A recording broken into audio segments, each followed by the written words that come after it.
Почитувани, добар ден. Ги следите вестите на Канал 8. Основното училиште Малина Попиванова доби посебно опремена просторија, така наречена сензорна соба, наменета за децата со посебни потреби. Таа е дел од проект што го реализира Источнопланскиот регион, а покрај Кочани сензорни соби добија и Штип и Делчево.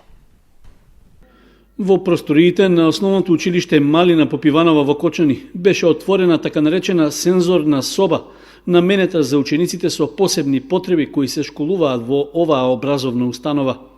Преку пристапни и посебно прилагодени уреди во собата, на децата со пречки во развојот им е овозможена подобра социјализација како и интеграција во образовниот систем во општеството.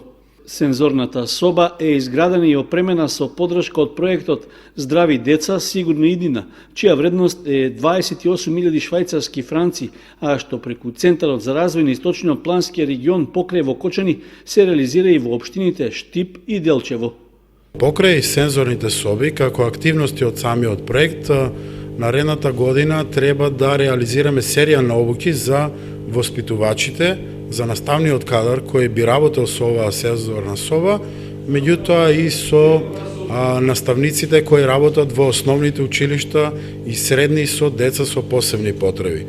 Покрај оваа активност, значи покрај проектот Здрави деца, сигурна иднина, наредната година од истата програма, од истиот проект Одржлив и инклузивен рамномерен регионален развој, наредната година ќе извршиме реконструкција на ски-лифтовите на Пониква, меѓутоа и ќе организираме повторно форумска сесија на која представниците од целиот регион, најразлични чинители, од најразлични институции, невладини организации, локална самоуправа, бизнис сектор ќе ги одредат приоритетите на регионот и повторно ќе аплицираме до Швајцарската развојна агенција за да бидат повторно одобрени средства и да биде имплементиран еден иновативен и еден инвестициски проект во регионот. Градоначалникот Николчо Илиев се заблагодари за реализацијата на овој проект во Кочани, нагласувајќи дека тој е дел од заложбите на локалната самоуправа за создавање подобри услови за инклузија на децата со атипичен развој.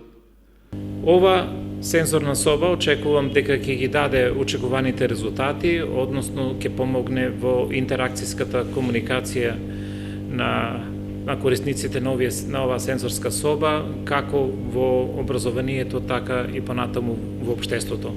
Општина Кочани понатаму ќе продолжи со овакви слични активности, се со цел да реализира што е можно повеќе проекти во сферата на образованието и во сферата на социјалната политика, со што ќе помогне во подобрувањето на условите на животот на граѓаните на општина Кочани.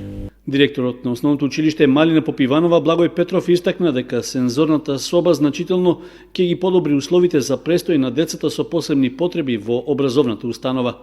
Освен во оваа сензорна соба, ние веќе имаме уште една цел, значи каде што ќе биде спортските терени, каде што во самите спортски терени или во училишниот двор ќе биде изградено и детско игралиште за самите деца, за тие деца со посебни потреби. Изградбата и опремувањето на сензорните соби во трите општини од Источниот плански регион е овозможена со средства од Швајцарската агенција за развој и соработка, како и од Министерството за локална самоуправа. И општина Зрновци е дел од проектот за зајакнување на општинските совети што се спроведува во координација со UNDP, а со кој ќе добие грант од 50.000 швајцарски франци.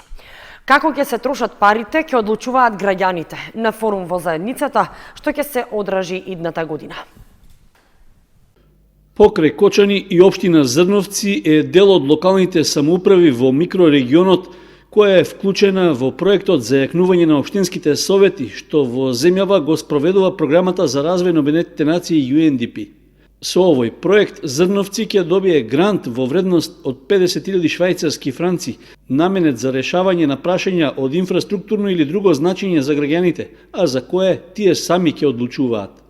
За сега непознато е за каква намена ќе се инвестираат парите, со оглед што во текот на наредната година треба да се спроведе неколкумесечна дебата преку форумот во заедницата.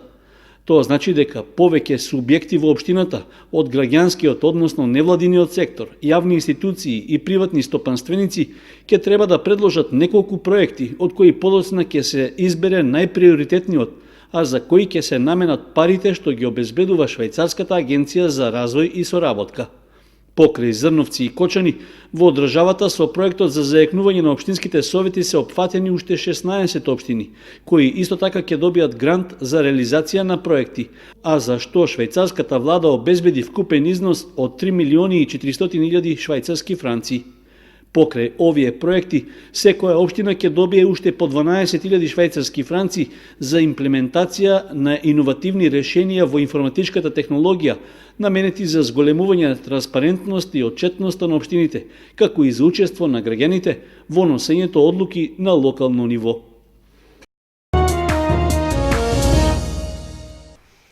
В петок во мотелот Шагал ќе се одржи јавна расправа за барањето на компанијата Paper Mill за измена на интегрираната еколошка дозвола. На дебатата можат да учествуваат сите заинтересирани граѓани. Друштвото за рециклирање на хартија и остатоци од хартија Paper Mill достави известување до општина Кочани во кое најавува јавна расправа. Таа се однесува во врска со барањето за измена на интегрираната еколошка дозвола, кое што е поднесено до Министерството за животна средина и просторно планирање. Според известувањето од локалната самоуправа, јавната расправа ќе се одржи в петок 20 декември во хотелот Шагал со почеток од 13 часот. Сите заинтересирани граѓани се поканети да учествуваат на јавната расправа и да ги дадат своите коментари во однос на поднесеното барање од компанијата. Расправата се организира како обврска на компанијата Paper Mill по поднесеното барање до Министерството за животна средина, во кое е доставен и посебен елаборат во кој е образложена потребата од измена на дозволата. Во него се опишани планираните подобрувања на инсталацијата во компанијата со цел да се унапреди управувањето со животната средина и целокупното работење. Меѓу другото се работи и за планирана надградба на системот за пречистување на технолошките води од производниот процес во инсталацијата на компанијата Paper Mill. Под мотото "Биди хуман, подај рака", учениците од Основното училиште Никола Карев со помош на раководниот кадар на училиштето и родителите организираа повеќе хуманитарни акции за помош на деца на кои им е потребна. Освен тоа, се потрудија учениците и холот на училишната установа да добијат новогодишен изглед. Учениците од Основното училиште Никола Карев ја покажаа својата хуманост. Организираа повеќе хуманитарни акции за помош на лица на кои им е потребна, а го украсија и разубавија и холот на училиштето и учениците. Цртаа новогодишни декорации, а организираа и други активности. Во најава е и новогодишна забава. Ние како представници на ученичкиот парламент во Основното училиште Никола Карев Кочани досега имаме организирано повеќе успешни хуманитарни акции. Како на пример, имаме донирано парични средства за 2 малолетни деца кои што треба да се лекуваат во странство. Исто така имаме донирано и училишен прибор за децата од нашето училиште и многу други активности. Традиционално секоја година нашето училиште Никола Карев врши хуманитарни акции за донирање топла облека и обувки по повод одбележување на Денот на солидарноста 20 декември. Тоа што ќе бидеме хумани и што ќе дадеме рака ништо нема да ни одземе, затоа треба да продолжиме и натака секогаш да бидеме хумани. Пресред на новогодишните празници, во соработка со наставниците Ранмила Едровска и Теодора Христова, учениците од Основното училиште Никола Карев ги разубавија холовите со цртање на различни мотиви и новогодишни декорации. Учениците од одделенска настава заедно со наставниците и родителите се погрижија да завладее новогодишна и празнична атмосфера во училниците.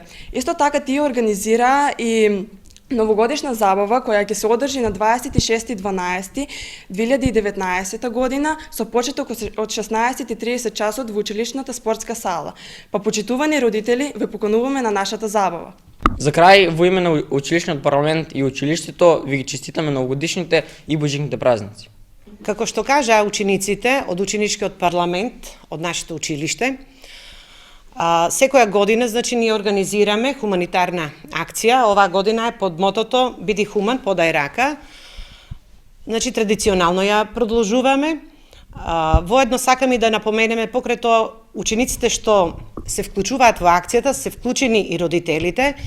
Како на пример, посебно ги стакнуваме родителите од прво 2 оделенија, од кај наставничката Светлана Крстева, кои заеднички се погрижија да опремат еден социјален стан заедно нивно со учениче, како на пример ученикот се вика Даниел Јованов. Значи и оваа година продолжуваме со активностите и воедно на 26 декември ги повикуваме сите родители, а и заинтересирани граѓани кои сакат можат да дојдат во спортската сала на Основното училиште Никола Карев да ни се придружат на новогодишната забава или така наречениот новогодишен пазар. Со вакви и слични хуманитарни акции учениците ќе продолжат и во иднина со цел да помогнат на загрозени семејства и на оние на кои им е потребна помош.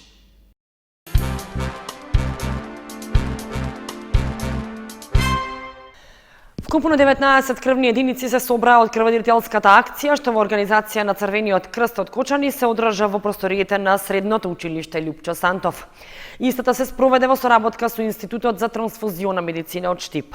Во ова училиште се одржа и мотивацијска работилница. Учениците и професорите од Средното училиште Љупчо Сантов ја покажаа својата хуманост. На крводарителската акција што се одржа во просториите на училиштето ја даруваа скапоцената течност. Акцијата ја организираше Црвен крст на Република Македонија, општинска организација Кочани, во соработка со Институтот за трансфузиона медицина од Штип. И освен за професори, беше наменета за учениците од 3 и 4 година, кои имаат наполнето 18 години. Собрани се 19 единици крв, информираат од Кочанскиот Црвен крст. Во просториите на Средното општинско училиште Љупчо Сантов Кочани се спроведува втора поред крводарителска акција за оваа година. Акцијата започна во 9 часот и ќе трае до 14 часот во соработка со Институтот за трансфузиона медицина од Штип. На оваа акција денеска планирано е да даруваат некаде околу 20-25 ученици. Би сакала всушност да напоменам дека младите се таргет за работа на општинската организација за 2020 година во делот на напредување и на самото и нивно мотивирање на самите родители, затоа што тие представуваат едната донаторска база и во таа насока всушност ќе работиме на градење на нивни позитивен однос кон крводарителството. Имено сакам да напоменам дека вчера исто така овде се спроведе мотивацијска работилница за крводарителство со самите ученици од 4-та година. На самата мотивацијска работилница беа објаснети најчесто поставуваните прашања од страна на самите младинци, затоа што голем број од младинците кои даруваат денеска се првократни крводарители и беше објасната постапката за пред, за време и после дарувањето на крв.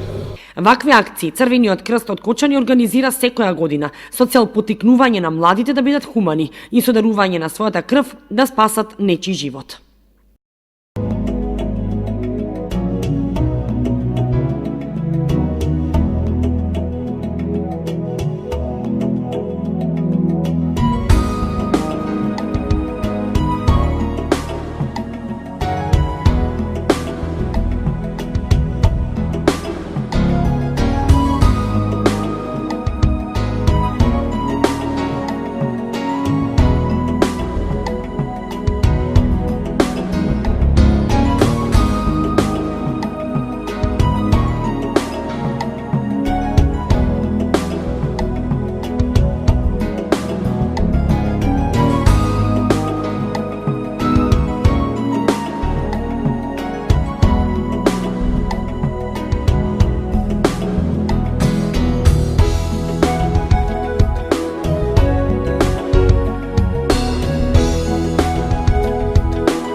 Почитувани, тука ги извршуваме вестите на Канал 8. Останете и понатаму со нашата програма. Довидување.